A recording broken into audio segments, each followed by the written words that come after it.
Bienvenidos a un nuevo episodio de Negocios de Mentes, el espacio para conocer a las mentes detrás de los negocios. Este episodio viene gracias al auspicio de Alphanet. Disfruta de una experiencia sin interrupciones y navega a la máxima velocidad con los mejores planes para tu empresa y tu hogar. Yo soy Marcelo Albuja y hoy nos acompaña Juan Bernardo Proaño. Juan Bernardo estudió negocios en la Florida International University. Además, tiene una amplia experiencia como fundador de startups como Mundo Repuesto y repuestoseguro.com. Actualmente es el CEO y fundador de Authority, el copiloto que todo conductor debería tener. Bienvenido a Negocios de Mentes, Juan Bernardo. ¿Cómo estás? Hola Marcelo, bien, encantado, gracias por tenerme aquí. Juan Bernardo, en tu LinkedIn tú tienes una frase y dices, mientras no estás construyendo el próximo unicornio, estás jugando golf. ¿Qué te ha enseñado el golf a ti para los negocios y viceversa? Una pregunta, el golf, mira, yo creo que el golf es el único deporte que juegas solo. O sea, no juegas contra nadie más, juegas contra ti mismo. Y por ende te enseña a ser una persona, diría yo que súper paciente, ¿ya? Primero es el único deporte que tienes entre un tiro y otro tiro 5 minutos. Entonces tienes muchísimo tiempo para pensar. Entonces te juega mucho la cabeza, ¿ya?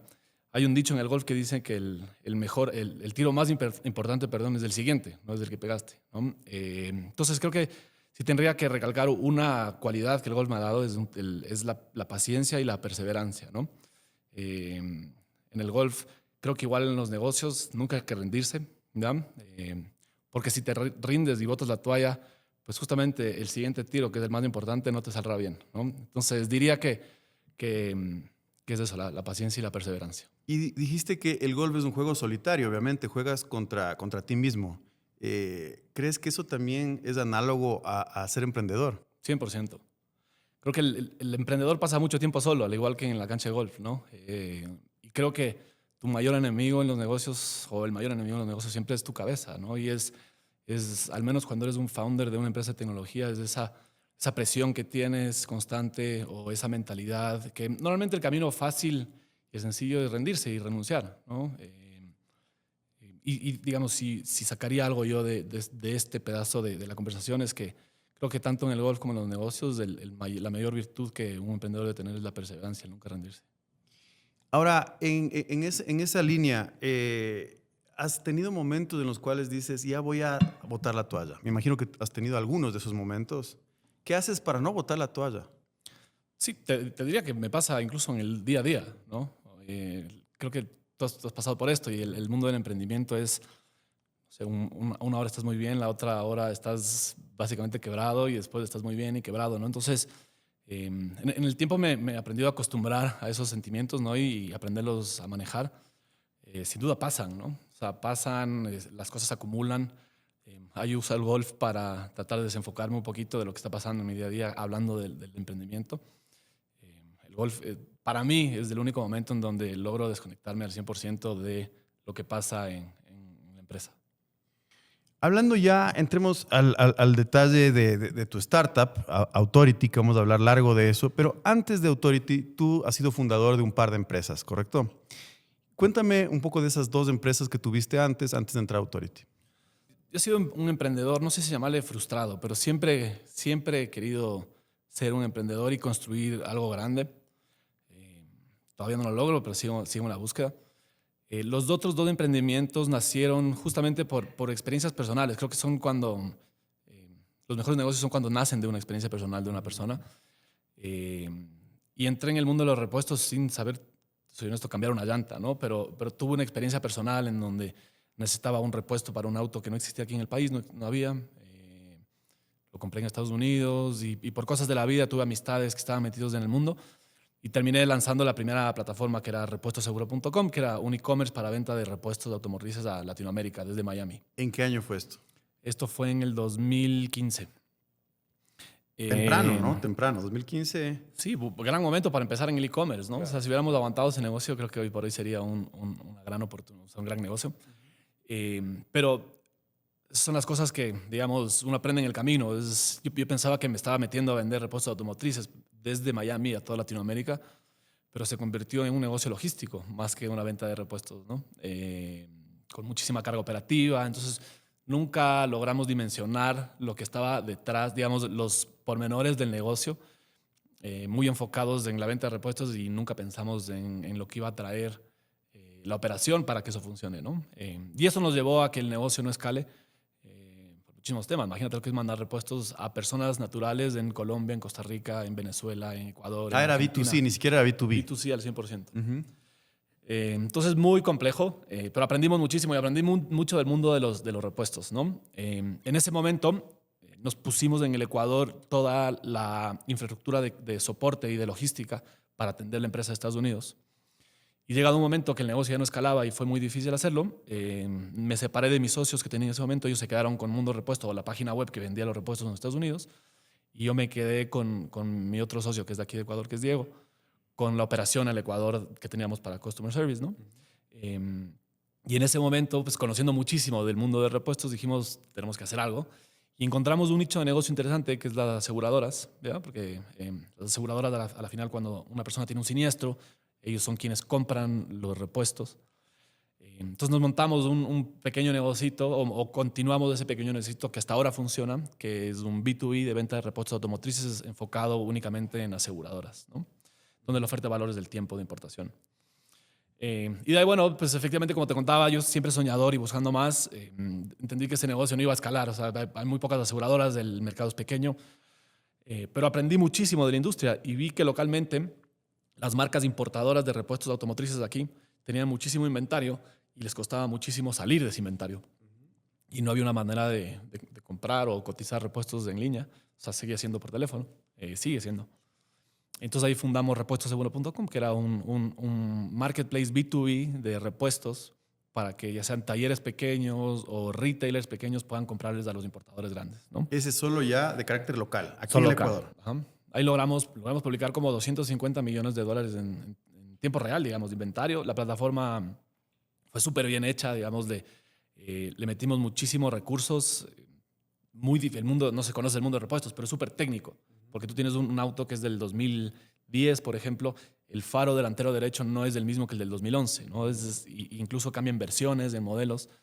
Entonces la compra es muy técnica y para que no existan errores, nos metimos a desarrollar una plataforma en Rusia, ¿ya? Nos fuimos a Rusia, desarrollamos allá. No teníamos un cofundador tecnológico. Y bueno, la búsqueda era increíble. Entrabas a la plataforma, ponías el número de placa de tu auto, te sacaba el catálogo con imágenes, navegabas por el catálogo, llegabas a la pieza que escogías y te decían, estos 2 o 3 proveedores tienen este repuesto, cómpralo, ¿no? Lo interesante aquí es que ustedes no eran dueños del inventario. No, el inventario está en los proveedores de repuestos. Claro. Ustedes simplemente son el marketplace, por decirlo de alguna manera, que conecta las dos partes. Correcto. ¿Y qué pasó con ese negocio? Bueno, creo que 2 lecciones me llevó de ese. El primero, nunca encontramos una manera de hacer plata, ¿ya? Y no porque no exista plata en el mercado, es una industria gigantesca. Pero ¿qué es lo que nos pasaba? Es que la gente entraba a la plataforma, veía que tenía el repuesto proveedor X y se iban en persona al proveedor X y le compraban. Claro, ¿no? les llamaban directamente y te bypaseaban el marketplace. Yeah. Y ahí los proveedores tampoco nos respetaban, ¿no? Porque, digamos, yo en el marketplace tenía un descuento del 20%.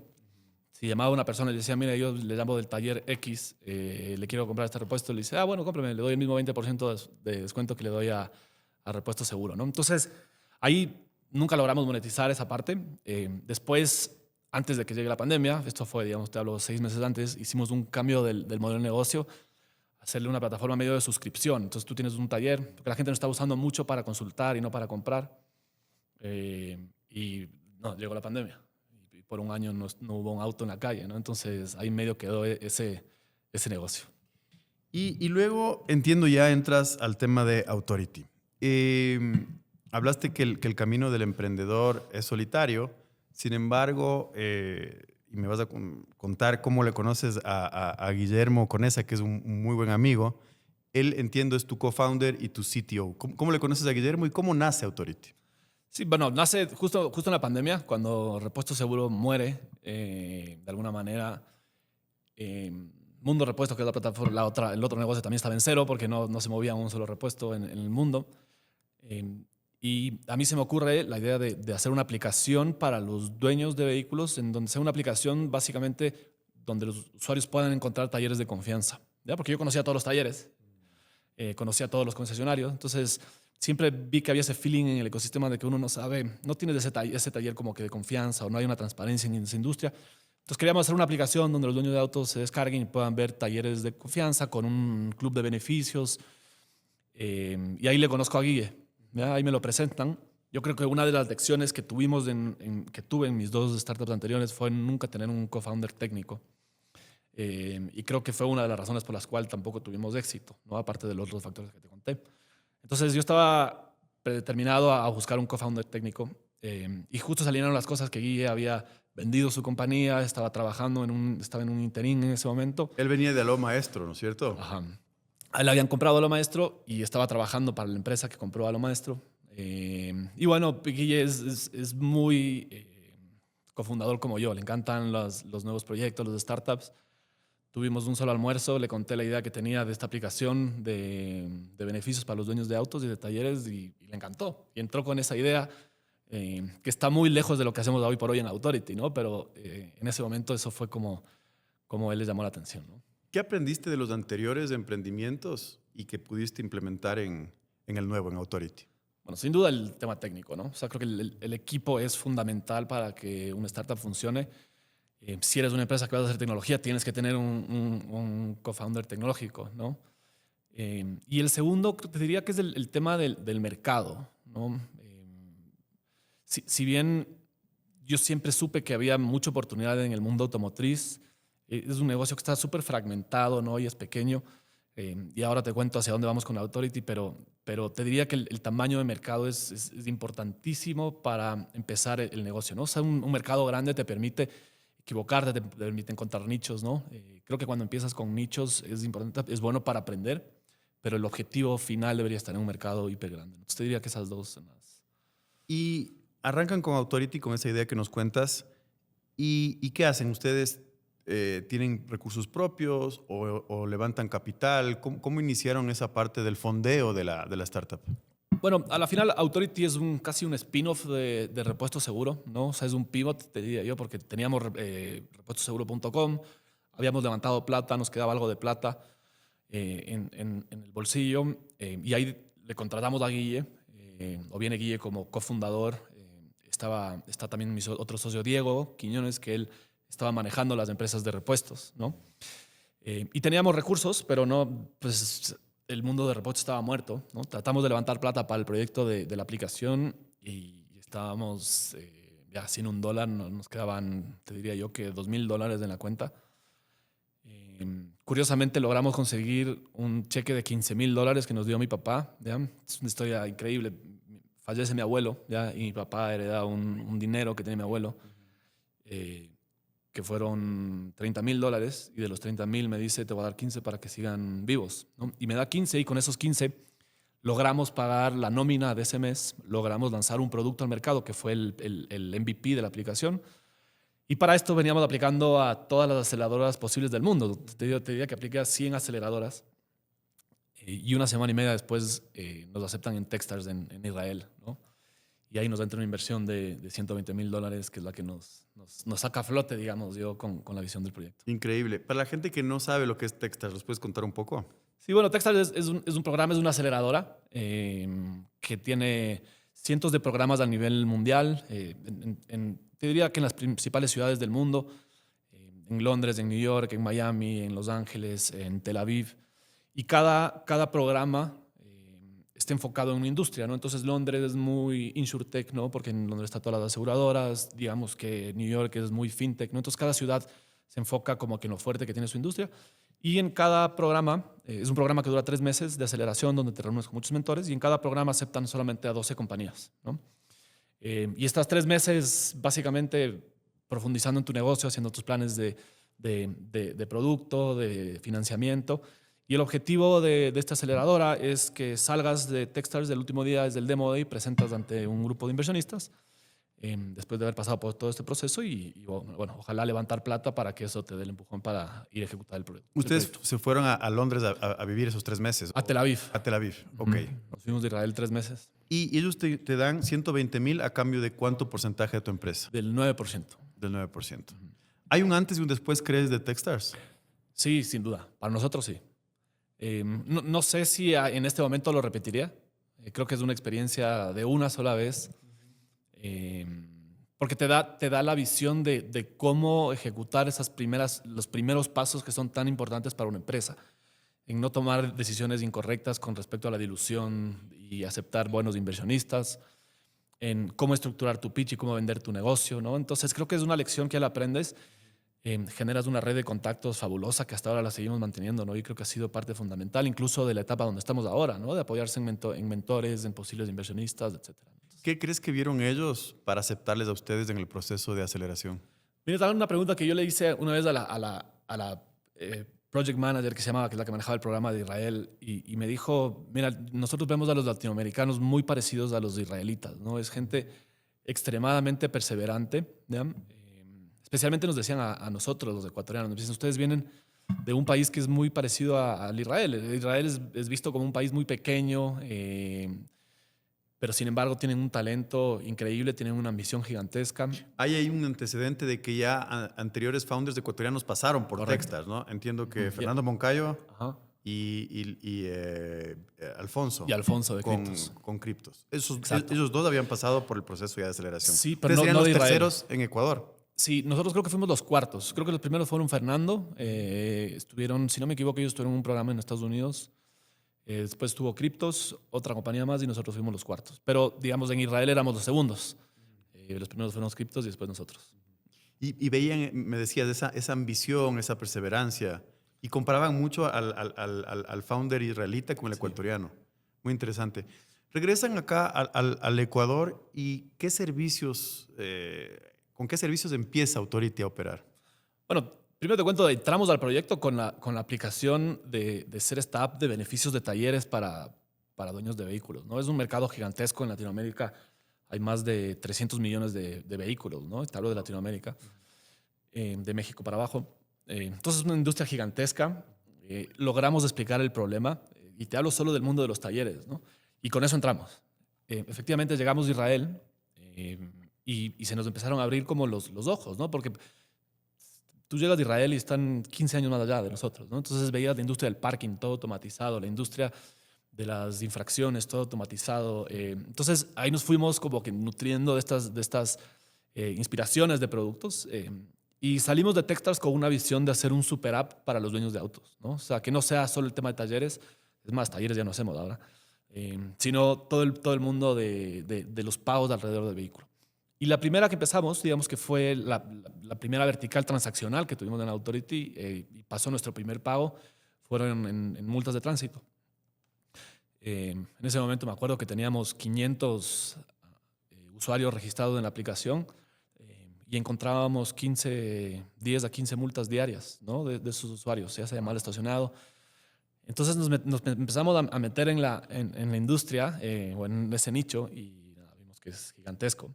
Y el dolor para el usuario es enorme también, porque el proceso de pago y los flujos de la información también son terribles. Entonces ahí nace, digamos, la visión transaccional de Authority. Entonces, el primer gran servicio es el tema de pago de multas. Ajá.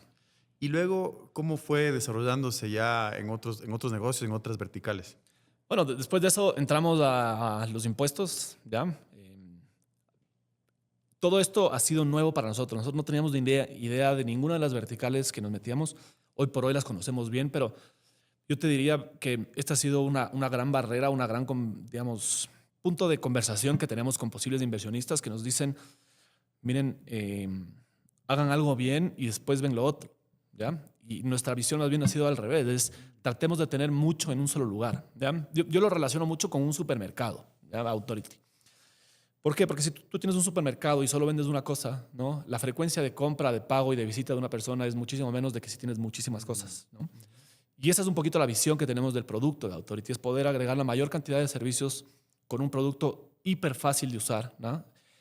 Para que el usuario, pues primero se le sea fácil esa primera transacción y después regrese a transaccionar y pagar lo nuestro, ¿no? Entonces ha sido un proceso continuo de aprendizaje en el tiempo. Después de multas lanzamos la matrícula, ¿ya? Que la matrícula no solo es el pago al SRI. Tú cuando matriculas tu auto es un proceso terrible, no sé si te has pasado por eso, pero pagas la matrícula al SRI, tienes que pagar la revisión técnica al GAT, donde vives. Después tienes unos impuestos que te ponen las provincias, ¿no? Entonces, no sé, son 3, 4, 5 transacciones que tienes que hacer. Ajá. Entonces, todo esto hemos ido aprendiendo en el tiempo y hemos encontrado las fuentes de información y cómo exponerle al usuario en la aplicación para que él haga un solo pago. Entonces, así ha sido, ¿no? Y después entramos al mundo del parking y entender cómo funciona el mundo del parking, ¿no? Y cómo te integras. Y claro, el mundo del parking tienes empresas que están muy bien consolidadas, con muy buena tecnología en la cual te puedes integrar, pero la mayoría del parking es con monedita Claro. en la puerta, ¿no? Entonces, ¿cómo te integras y cómo creas una solución ahí? Todo ha sido un proceso impresionante, ¿no? De entender. Ahora, me imagino que uno de los obstáculos o barreras es también que tienes que conectarte con los servicios informáticos públicos. Cuéntanos un poco de eso. ¿Cómo es ir y tocar la puerta al SRI y decirle, oye, me quiero integrar con ustedes? ¿Qué tantas barreras? ¿Qué tan fácil ha sido eso? Mira, creo que ha sido parte de nuestro éxito y parte del por qué hemos llegado a donde estamos, ¿ya? Logramos entender en cómo poder entrar a recaudar o ofrecer el pago de estos servicios en un ecosistema sin tener que tener una relación directa con cada institución, ¿ya?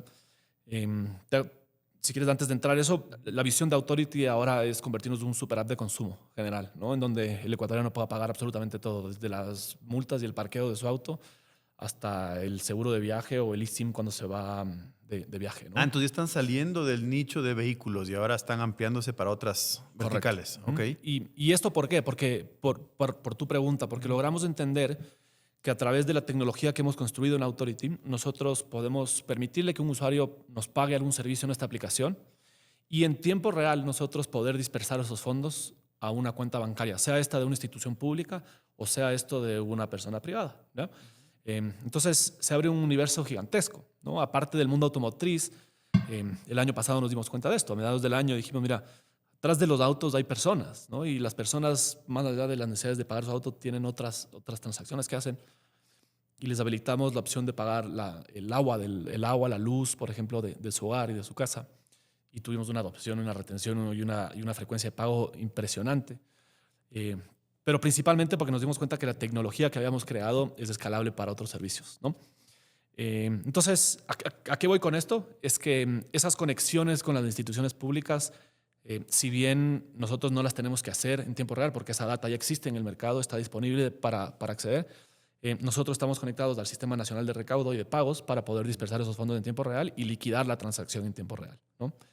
Entonces no entras a una parte que es súper regulada, que es auxiliares de pago, etcétera, etcétera, etcétera. ¿Y cuál es su modelo de negocio? ¿Cómo hacen ustedes dinero? Dos maneras. La una es cobramos una comisión por cada transacción, ¿ya? ¿Al usuario o al comercio? Depende. Si es que son públicos, servicios públicos, le cobramos al usuario, ¿ya? Y si son servicios privados, usualmente le cobramos al negocio que está detrás de ese comercio, ¿no?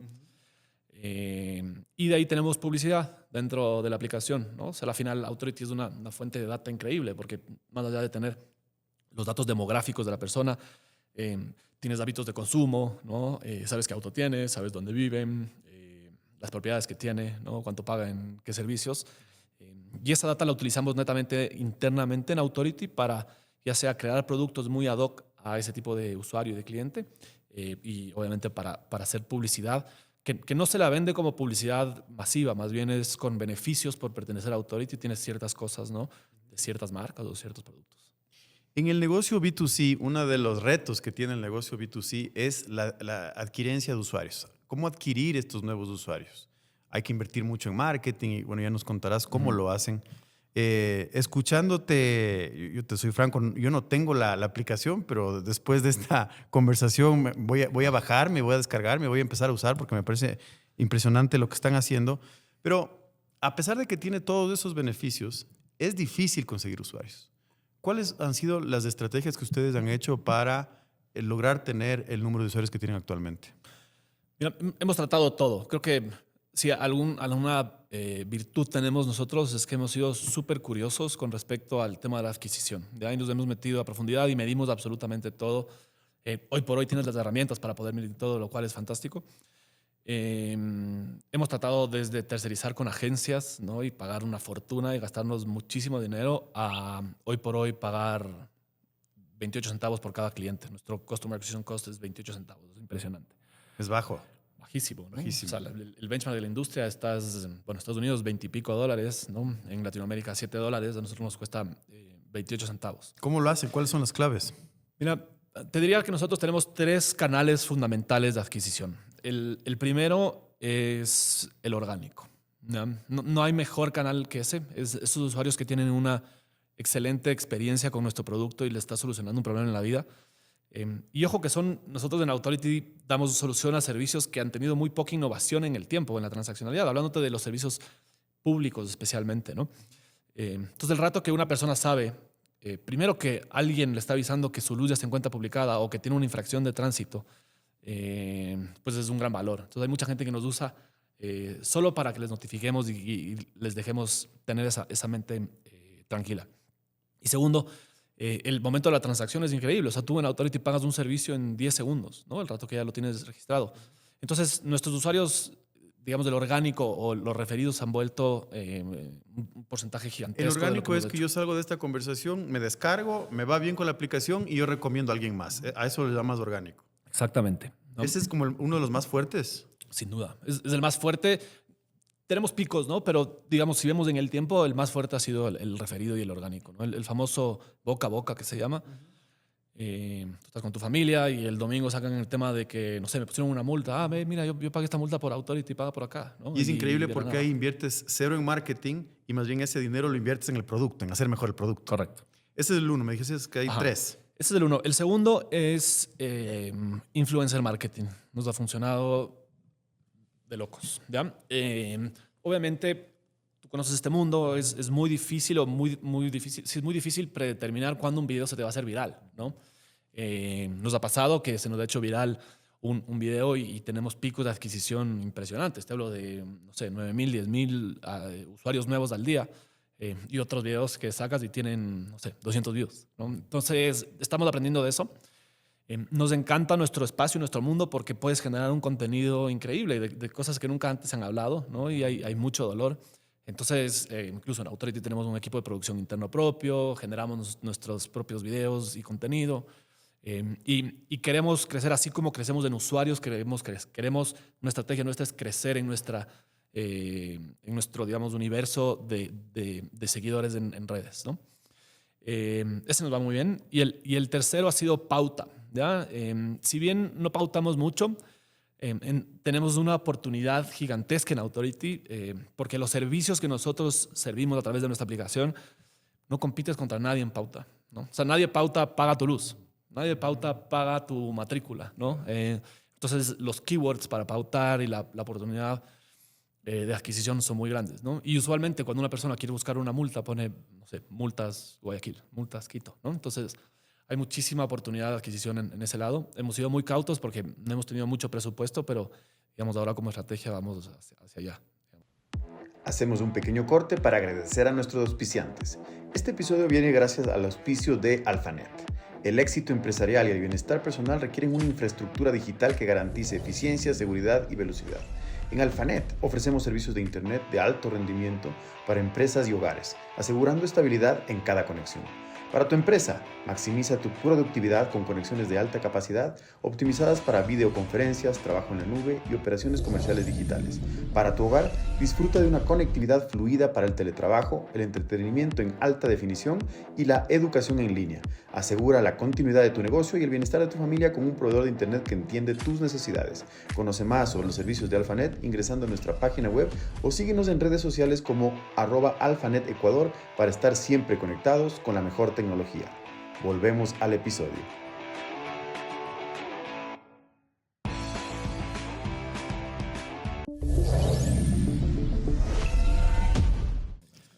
¿Cuál es el 80-20 de tus servicios? Es decir, ¿cuáles son el 20% de los servicios que tienen el 80% de la facturación? ¿Qué es lo que más la gente usa? Sí, mira, es curioso y es algo que estamos aprendiendo nosotros también ahorita. Todo tiene temporalidades, ¿ya? Es increíble. Por ejemplo, ahora que empezó el año y uno de los servicios que habilitamos en Authority es el pago de los impuestos prediales, ¿no? Entonces, de enero a marzo el pago de los impuestos prediales es altísimo. Después, en el siguiente, o sea, en lo que sigue el año, ya no hay. Matrículas al inicio del año, pues los ecuatorianos nos encanta pagar todo al último, ¿no? Entonces, al inicio del año matrículas no es tan fuerte, pero al final del año es altísimo, ¿no? Nuestro 80-20 sigue viniendo todavía del mundo automotriz o llamemos de la categoría automotriz. Entre esos están obviamente multas, matrículas, peajes, parqueaderos, seguros automotrices, asistencias, la licencia de conducir. Pero los servicios del hogar ahora están cogiendo una fuerza fabulosa porque, pues, primero que nada, son mucho más frecuentes de pago que los temas de automotrices. ¿Están solo en el Ecuador? ¿Tienen planes de expandirse a otros países? No, solo en el Ecuador. Mira, con esta visión que tenemos de Authority de hacer esta super app de consumo, te pongo un ejemplo, hay muchísimos casos de éxito de empresas como las nuestras, de estas super apps de consumo, especialmente en el Medio Oriente y en el sudeste asiático, ¿no? En donde el perfil del consumidor es muy similar al latinoamericano, en donde le hace muchísimo sentido esa solución en un solo lugar, ¿no? Porque al americano o al europeo pues, les gusta mucho el vertical, al latinoamericano le gusta mucho la centralización. Empresas, te hablo de Careem, GoPass, Paytm, empresas de 5.000, 6.000 millones de dólares, ¿no? De valuation. Entonces, Authority, con esta visión de convertirnos de esta super app de consumo centralizada, nuestro mercado es de 100.000 millones de dólares al año, solo en el Ecuador. Solamente Ecuador. Solamente en el Ecuador. Entonces no hace sentido irnos a ningún lado, ¿no? Nuestro objetivo hoy por hoy como Authority, como founders, con esta visión que tenemos es construir la empresa más grande de este país en tecnología. ¿Y cómo ves el futuro? Es decir, super app de pagos y qué más. Ahora, bueno, automotriz, una línea, pagos en general. ¿Qué más están viendo?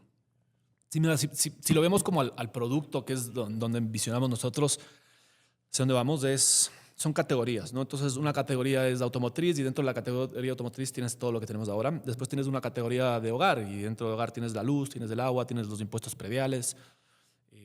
Estamos explorando una categoría o una vertical que vamos a entrar próximamente que es impresionante, es el tema de las alícuotas, por ejemplo. No sé si te pasa, pero las alícuotas se pagan en efectivo, ¿no? Sí, así es. Industria de casi 3.000 millones de dólares al año en el Ecuador, ¿no? Y ojo que digamos, el problema de esto, de la solución, no está solo hacia el cliente, también está para la empresa que está detrás de esto, ¿no? Porque le das facilidad.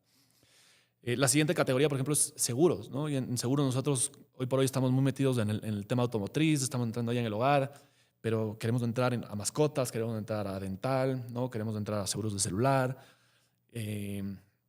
Otra categoría que tenemos es entretenimiento, ¿no? El tema de streaming, que hoy por hoy es muy, muy conocido.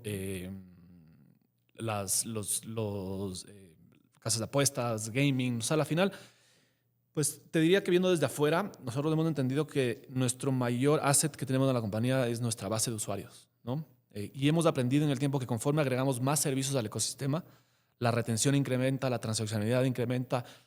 Un factor importantísimo en nuestro negocio de startups, que es el famoso lifetime value, ¿no? Es cuánto tiempo te va a transaccionar ese usuario en tu ecosistema, ¿no? Entonces, vemos que conforme agregamos más servicios, todo crece, ¿no? Entonces, es un poquito la visión. Mañana, ojalá entrar al mundo de créditos, ¿no? Al final tienes mucha data y eso es lo que buscamos hacer. ¿Nos quieres contar un poco cómo se ve tu empresa en números, el número de usuarios, ventas, lo que nos puedas compartir? Sí, mira, te diría en usuarios. En el Ecuador hablemos de autos, que es el fuerte y la categoría donde estamos ahora. En el Ecuador hay aproximadamente 2,5 millones de vehículos, de los cuales aproximadamente 1.900.000 son nuestro enfoque, que son los livianos, ¿no? Es el mercado que atacamos de Authority. Y hoy por hoy tenemos ya 500.000 de autos registrados en la aplicación. El año pasado procesamos 500.000 de transacciones únicas, ¿no? No te hablo de montos, sino transacciones.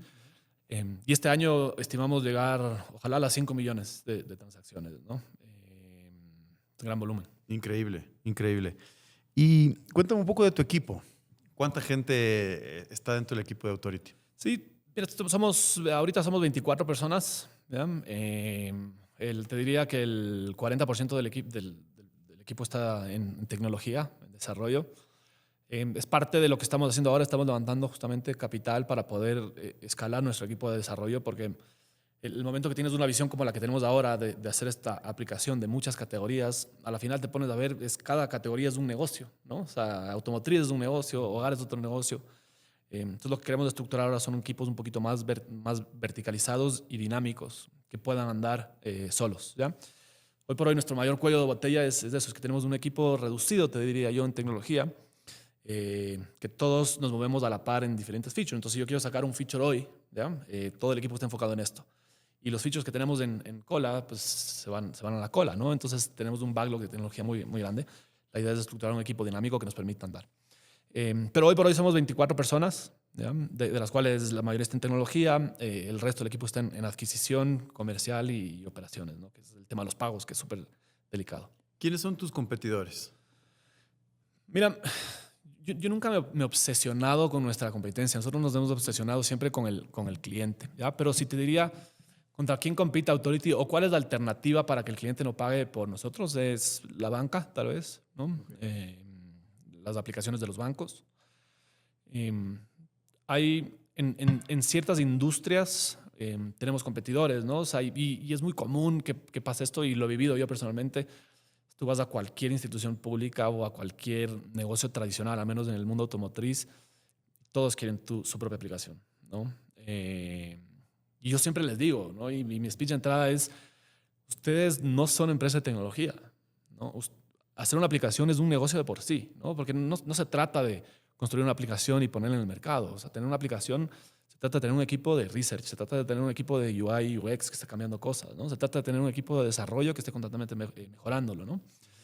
Entonces, digamos, ahí es donde vemos nuestro gran valor, que nuestro enfoque como empresa en sí es la aplicación, ¿no? Más allá del expertise en cada categoría. Pero, por ejemplo, negocios como Servipago sería como una especie de competidor. Correcto. ¿Y qué barreras de entradas existen para que otros jugadores internacionales vengan? Mira, ¿Hay esas barreras de entrada? ¿Hay jugadores que estén haciendo esto en Colombia, en Brasil, en México y que puedan venir acá? Sí hay. Yo lo veo desde una perspectiva diferente. El Ecuador es un mercado súper complejo en el mundo de pagos principalmente, ¿no? Y ojo, yo no te podría haber dicho esto hace 5 años, ¿no? Hace 4 años, porque lo he aprendido en el camino. Creo que para construir algo como lo que nosotros hemos construido, primero requiere de muchísimo conocimiento de miles de factores, porque no solo es el tema de pagos, es un tema de la adquirencia, ¿no? De los botones de pago, de la dispersión de fondos, del data feed, de dónde consigo la data, de cómo adquiero usuarios, ¿no? De los tamaños de mercado, etc. Entonces, digamos, es un mercado complejo, no es un mercado tan sencillo y tan abierto como México, etc. Y segundo, que es algo que yo estoy completamente en desacuerdo, pero ese es el argumento que nos dan muchos fondos y empresas de afuera, el Ecuador sigue siendo un mercado pequeño, ¿no? Como para empresas para expandirse, ¿no? Nosotros pensamos al revés. Nosotros hoy por hoy pensamos que el Ecuador es nuestro único mercado y queremos ser súper grandes para después tomar ese paso y ya estando súper bien consolidados aquí, decidir si nos vamos a otro lugar, ¿no? ¿Qué tan fácil es ese pitch para los inversionistas? Porque claro, los inversionistas y los venture capital siempre buscan que la startup salga del Ecuador y esté en mercados más grandes como México, como Brasil. ¿Cómo ustedes sortean ese tema? ¿O buscan simplemente inversores locales que crean en este gran mercado que acabas de mencionar desde el Ecuador? Te diría que esto es lo que más nos ha costado a nosotros. No sé si tú me preguntas a mí, en resumen, ¿qué es lo más difícil que has pasado en Authority? Te diría que es el tema del levantamiento de capital. Sin desmerecer a lo otro, ¿no? Pero ha sido lo más frustrante porque le he dedicado muchísimo tiempo y recursos. Todo he estado en esto y levantar plata no es que pues, es un side job. Es un trabajo a tiempo completo. Ajá, tiempo completo y tienes que tener muchísima personalidad, muchísimo, no sé, empuje porque recibes cientos de nos y te desmotiva. Y digamos, hemos logrado generar muchísimo interés de fondos, al menos en la etapa que estamos nosotros. Ya estamos buscando fondos un poquito más grandes que nos pongan un capital ahora, pero que sepamos que tenemos ese respaldo de un fondo grande para que mañana, cuando necesitemos más capital para crecer, lo podamos tener de ellos, ¿no? Al menos esa era la visión que teníamos en el fundraising previamente. Y claro, los fondos que nos ha pasado ven nuestra atracción y nos dicen, mira, sus números son impresionantes, son increíbles, nos encanta. Y les contamos que queremos ser la empresa más grande de este país. Y nos dicen, bueno, pero el Ecuador sigue siendo un mercado pequeño para nosotros. Nosotros argumentamos que, mira, o sea, estamos detrás de un mercado de casi $100 mil millones al año. Y nos dicen, bueno, digamos que lo logras, ¿ya? Digamos que te vuelves la compañía más grande del país, ¿ya? Y eres una empresa que logras facturar, no sé, $1.000 millones al año. Y nos hacen la pregunta, ¿quién te va a comprar por 10 mil millones? ¿No? Porque ellos buscan un 10x del revenue. Buscan un éxito, una salida. Ajá. Entonces es frustrante, ¿me explico? Y digamos, los chances de que esa venta se ejecute si es que estás en otro mercado es mucho más fácil para ellos, es más tangible, ¿no? Pero bueno, es un desafío que lo veo yo como una herramienta de poder romper ese tabú y ojalá algún día una empresa ecuatoriana pueda levantar fondos de uno de estos grandes VCs que están enfocados en la región, ¿no? Ojalá seamos la primera, estamos trabajando en eso. Sin embargo, hemos abierto las puertas para conversar justamente con inversionistas locales y grupos locales que les interesa también nuestra visión, ¿no? Ahora, ¿ustedes ya están en un momento en que sus números están en verde o necesitan todavía de inyección de capital para crecer? O sea, ¿cuál es tu visión en ese sentido? No, mira, ¿No pueden ser ajá, autosostenibles todavía o ya somos. ya son? Sí, desde febrero del año pasado. Ok. O sea, Entonces no fue requerirías, increíble. digamos, en teoría, capital si es que te quieres quedar como estás. El Para nada, capital claro. es para crecer. Correcto, 100% para crecer. Nosotros lanzamos Authority al mercado en enero del 2023 como producto oficial, ¿ya? Y en febrero del 2024 fuimos rentables. Es impresionante. Eso es, digamos, Qué diría buen yo, momento un ese, ¿no? récord, un buen momento, gran momento. En el mundo de los startups. Y ¿sabes qué? Nos dio una tranquilidad de ejecución increíble, ¿no? Te diría que si es que eso no hubiera pasado, tal vez no estaríamos acá. O sea, tal vez Authority no seguiría vivo. ¿Por qué? Eso nos llevó a tomar decisiones mucho más conscientes también, de saber de que también el 2024 fue un año complejo del mundo de Venture Capital, pero tomar decisiones sanas de priorizar negocios que nos generen facturación y no solo gastar plata. Sin embargo, creo que este 2024 nos permitió medir tan bien nuestros números que podemos hoy por hoy justificar que necesitamos meterle más capital para crecer el negocio de una forma nuevamente sana, ¿no? Sin quemar por quemar. ¿Cómo le ves a la Authority de aquí en 5 años? 5 o 10 años. Mira, yo te digo que Authority tiene, como te decía, creo que tiene el potencial de ser la empresa más grande de este país. ¿Ya? Ya se ha hecho esto en otros países con nuestro modelo de negocio, ¿ya? Resolviendo los mismos problemas que lo estamos haciendo nosotros. Creo que en el Ecuador hace muchísimo tiempo ha habido muchísima riqueza generacional, muchísimas empresas generacionales que son las grandes, las que están arriba, y no ha habido alguien que viene desde la perspectiva de la tecnología, ¿no? Que a la final son las empresas más grandes del mundo hoy por hoy. Y creo que nosotros podemos hacer ese player, al menos esa es nuestra visión y nuestro enfoque como compañía. De ahí que pase, pues veremos. Pero como cofundadores y como las inversiones que tenemos por detrás, esa es un poquito la idea que queremos. Y le veo ahí, le veo estando en los bolsillos de todos los ecuatorianos, en el celular de todos los ecuatorianos, que piensen en Authority. En cada momento yo siempre digo que quiero construir un producto que sea tan usable como la pasta de dientes, ¿no? O sea, que usas 3 veces al día, ¿no? Y hacia allá vamos. ¿De dónde viene el nombre Authority? Bueno, pues esta pregunta me han hecho últimamente bastantes personas porque estamos ya en el tema automotriz, pero Authority nace por el auto, ¿ya? Porque estamos enfocados a eso. Pero hoy por hoy creo que el nombre se encaja muy bien con la palabra de autoridad, ¿no? O sea, que tú tengas autoridad sobre tus gastos, sobre tus valores pendientes y que tengas esa tranquilidad de vida. Coincidentalmente nunca lo pensamos de esa manera, pero hoy por hoy si me preguntan qué significa Authority, diría que más allá del auto es esa autoridad que tienes sobre ti, sobre tus ¿No está en responsabilidades. los planes cambiar el nombre? No, nos encanta el nombre. Sí. Pasó por este podcast Alejandro Salazar, escribió La Estrategia Emergente y él habla mucho de la estrategia va emergiendo, no se planea. Y quiero preguntarte a ti, ¿cuánto de lo que es hoy Authority fue planeado y cuánto realmente fue emergiendo en el camino de manera espontánea? Mira, creo que lo planeado fue el pago. O sea, que sea una aplicación que puedas pagar, ¿no? Yo creo que uno de los fracasos que tienen las aplicaciones es que no son transaccionales, al menos las que se mueren, ¿no? Eso fue, digamos, desde un inicio siempre queríamos que se pague. Eso está en el ADN, o sea, nacieron como una fintech. Como una fintech, correcto. O sea, ser una aplicación en donde se transaccionen estos pagos que pues nadie le mete énfasis, ¿no? Y de ahí ha sido un proceso, digamos, de aprendizaje gigantesco, ¿no? O sea, te diría, si tú me preguntas a mí cuando estábamos en Israel, que en el 2025 íbamos a estar procesando los pagos de las pensiones alimenticias del SUPE en el Ecuador, te hubiera dicho que jamás hubiera pasado eso, ¿no? Entonces creo que Authority ha sido un gran producto de evolución, lo que decías tú, ¿no? O sea, cada día encontramos industrias nuevas, cada día encontramos dolores nuevos Creo que hemos hecho un excelente trabajo de estar muy cerca de los usuarios. Muchas de las cosas que sacamos en Authority es porque les preguntamos a nuestros usuarios. Yo les escribo personalmente, yo les llamo personalmente y les digo, mira, sé que transaccionaste en Authority, ¿cómo te fue? ¿Qué más quisieras ver en nuestro ecosistema? ¿No? Y salen todas estas cosas, ¿no? Y salen las alícuotas, salen las pensiones alimenticias. Entonces, te diría que hemos sido hemos improvisado muchísimo en el camino. Sin embargo, el conocimiento que hemos sacado en estos últimos 3 años es impresionante, nos puede llevar a hacer algo. Tenemos, creo, mucha ventaja versus alguien que no sabe. Y al improvisar uno también comete errores, definitivamente. ¿Cuál es, crees tú, el error más grande que han cometido y qué aprendieron de él? Es que creo que hacemos más errores que éxitos, ¿no? Y hemos tenido unos que nos han dado durísimo. Te diría por encima el más grande, tomar decisiones mucho por impulso. ¿Ya? Tal vez te pongo 2 ejemplos que nos pasó.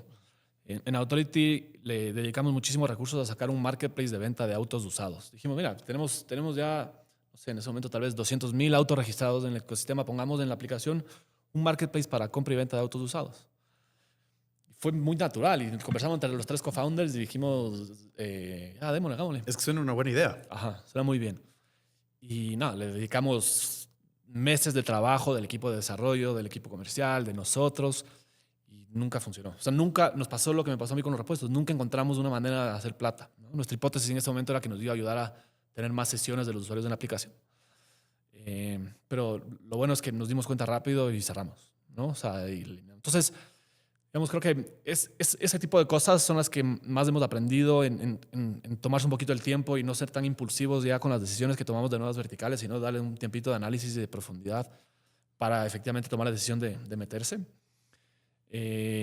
Y de ahí, por ejemplo, una que me pasó, que a mí me encanta contar, es nosotros somos 3 cofundadores y las decisiones que tomamos, las tomamos siempre con mayoría. Es decir, si 2 están de acuerdo, nos vamos por ese camino. Si el otro no está, pues igual nos apegamos, ¿no?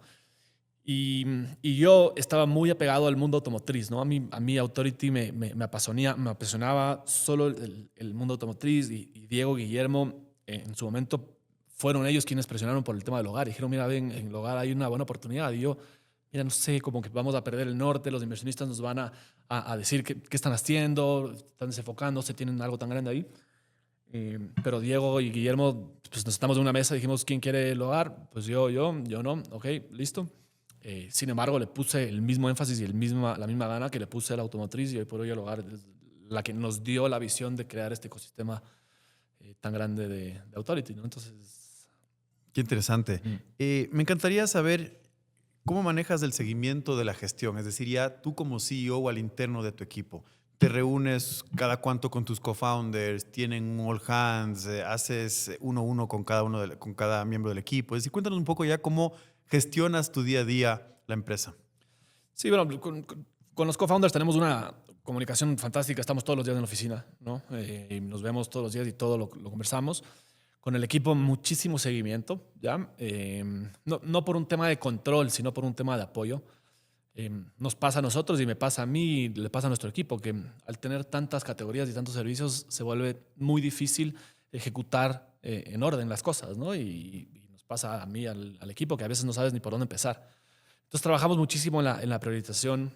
Nos reunimos semanalmente con cada miembro del equipo para ver cómo están sus avances, sus progresos, dónde estamos, en qué podemos ayudar. Premiamos en Authority muchísimo la innovación de nuestros colaboradores, ¿no? Nos encanta que venga alguien del equipo y nos diga, mira, creo que tenemos que empezar a recaudar esto, porque hablé con mis amigos y me dijeron que esto podría encajar bien, ¿no? Entonces, eso lo impulsamos muchísimo. Y bueno, pues Guillermo maneja todo su equipo de tecnología que tiene sus procesos, yo manejo todo el tema comercial que tiene los procesos de seguimiento y Diego efectivamente todo el mundo de pagos, ¿no? De operaciones, que es la parte más sensible de nuestro negocio, ¿no? Porque no puede desaparecer ni un solo dólar, ¿no? Se nos descuadra todo. ¿Cuáles son esas 3 métricas que ustedes están viendo todos los días? Es decir, la que tú sabes que si es que esa métrica está baja o decreció, dices, aquí hay un problema. ¿Tienes 1, 2 o 3 métricas? Sí, te diría que sesiones del app es nuestra métrica principal, en donde sé que está pasando algo bueno o algo malo en el día, ¿no? Es curioso, ya ves patrones, ¿no? Ves que cuando incluso por días y por horas. Nosotros sabemos que los lunes y los martes son los días que más se transacciona, por ejemplo, matrículas y multas. Sabemos que los fines de semana es cuando más se transaccionan peajes, ¿no? Entonces vas aprendiendo de estas tendencias. Esa es una. Otra métrica que medimos bastante, obviamente, es transacciones, ¿no? La cantidad de transacciones que han existido en el día. Y una tercera que a mí me encanta es cantidad de servicios, porque acuérdate que tú en Authority puedes pagar varios servicios de una sola transacción, ¿ya? Es decir, pongo un ejemplo, tú digamos que tienes tu auto y vas a pagar la matrícula, puedes pagar la revisión técnica, puedes pagar el fondo vial, digamos que tienes una multa en Quito, una multa en Santo Domingo, tienes 5 peajes en el túnel Guayasamín y aparte tienes el valor, la luz de tu agua y el agua y la luz, tú haces un solo pago. Increíble. Ajá. Pero es como tu número de cédula. ¿Pones tu número de cédula o Sí, tú registras una sola vez tus todos tus servicios, datos, sí. ajá, tus datos. O sea, el vehículo registras con la placa y después la luz lo registras una vez, el agua, etcétera. Y eso se queda almacenado y nosotros del rato que esté listo te avisamos. Y lo increíble es que tú haces una sola transacción, pero estás pagando, no sé, 20, 30, 40, 50 servicios. Juan Bernardo, pasemos ahora sí al segmento de conocer a la mente detrás del negocio. ¿Qué es el éxito para ti? Te diría que levantarme todos los días a hacer algo que me encanta. ¿Cuál es la mejor inversión que has hecho en la vida?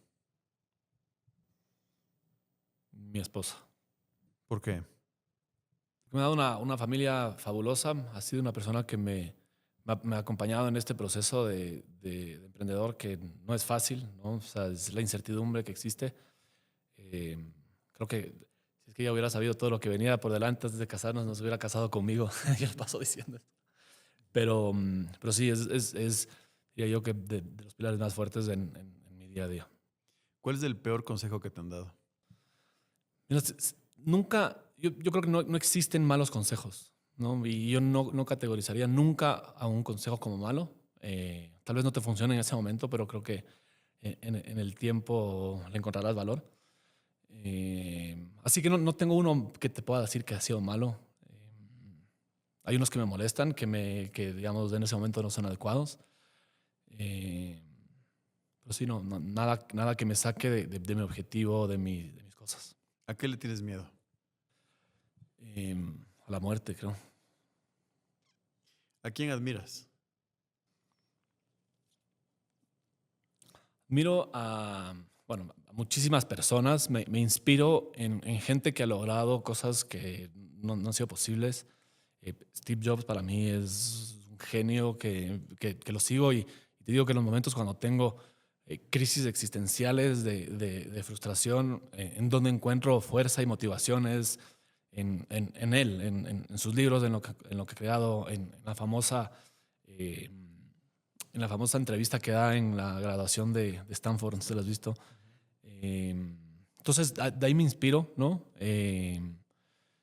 Y de ahí, bueno, desde una perspectiva personal, te diría que mi papá ha sido un pilar importantísimo en mi carrera porque me ha apoyado en todo momento, ¿no? Él es, creo que la persona más ilusionada del éxito de Authority o de qué es lo que pasa, ¿no? Porque nos vio en los peores momentos y nos ve donde estamos ahora y ha sido una persona que, digamos, desde una perspectiva como apoyo más allá de padre, ha estado ahí en todos esos momentos. Además, te salvó con los $15,000. Exactamente. ¿Escuchas algún podcast? ¿Nos puedes recomendar algún libro? ¿Dónde el CEO de Authority se educa? Mira, soy pésimo para leer. Me distraigo con el vuelo de una mosca. Entonces, la lectura no me funciona mucho. Escucho muchísimos podcasts. O sea, también soy muy malo para dormir, ¿no? Entonces, tengo mucho tiempo para escuchar podcasts. Entonces, esa es como mi manera de educarme y de ser un poco más culto. Escucho de todo, desde podcasts religiosos hasta de inspiración, ¿no? Uno que me gusta mucho es el de Lo Desconocer Tú, el de Oso Traba, lo sigo bastante. Creo que es un podcast que está muy relacionado efectivamente con la cultura mexicana, pero creo que refleja mucho el potencial de Latinoamérica. Y de ahí, bueno, le sigo, tengo unos podcasts de salud propia mental, ¿no? De sueño. Varios que tengo ahí, ¿no? En mis librerías. ¿Nos quieres decir alguno? O me dijiste religioso incluso, no sé, alguno fuera del mundo de los negocios, porque me parece interesante conocer.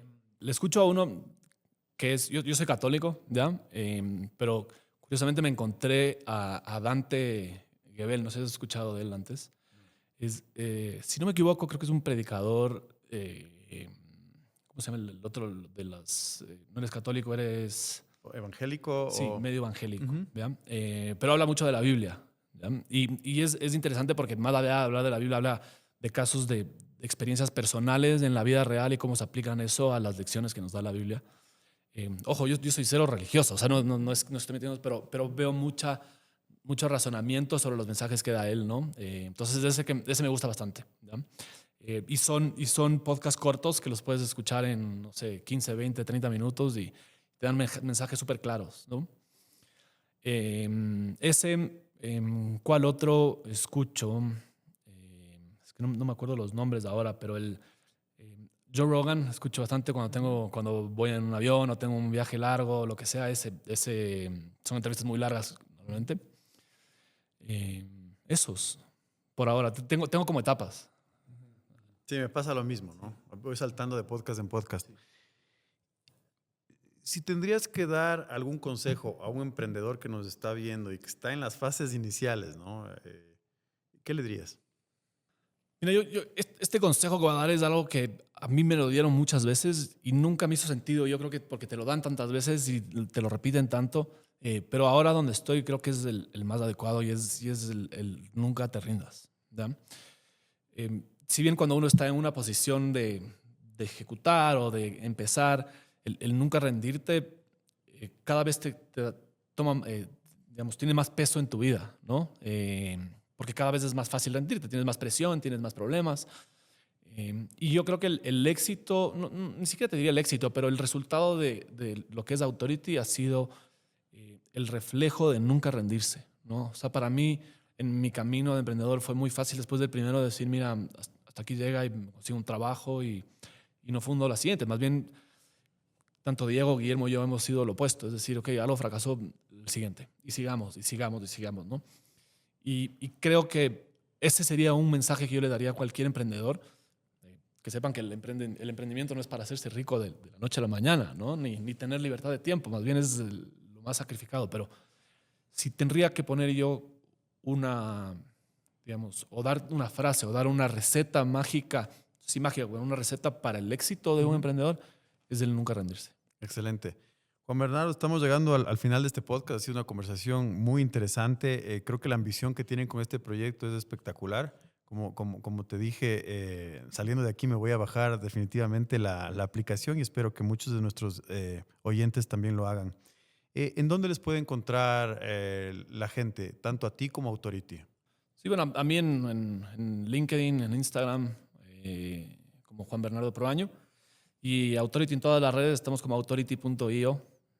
Estamos metiendo muchísimo énfasis a las redes, generando contenido chévere, así que creo que les invito a todos a seguirnos en nuestras redes, tanto en TikTok como Instagram, y LinkedIn y Facebook. Muchísimas gracias, Juan Bernardo. A ti, Marcelo, encantado de estar aquí. Gracias.